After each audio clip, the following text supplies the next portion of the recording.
শরীয়তপুর সদর সরকারি কলেজের দ্বাদশ শ্রেণীর শিক্ষার্থী ক্যাডেট মারুফ আলমের উপরে হামলা করায় উক্ত হামলাকারীদের বিচারের দাবিতে আজ সকালে বিক্ষোভ মিছিল ও গণসংযোগ করেছে কলেজ অধ্যয়নরত শিক্ষার্থীরা।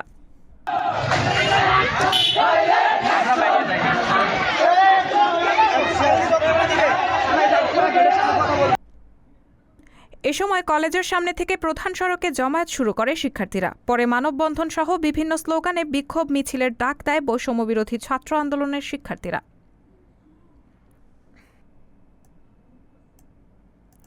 তখন তারা বেশ কিছু সময় ধরে প্রধান সড়ক ব্লক করে রাখে এবং যারা বৈষম্যবিরোধী ছাত্র আন্দোলনকে প্রতিহত করে রুখতে চেষ্টা চালিয়েছিল সেই সকল হামলাকারীদের বিরুদ্ধে গ্রেফতারি পরোয়ানা ও বিচারের দাবিতে বিভিন্ন স্লোগান দিতে থাকে তারা।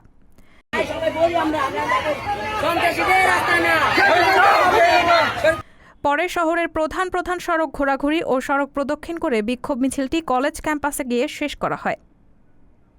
রেহানা মুন, সবার কথা।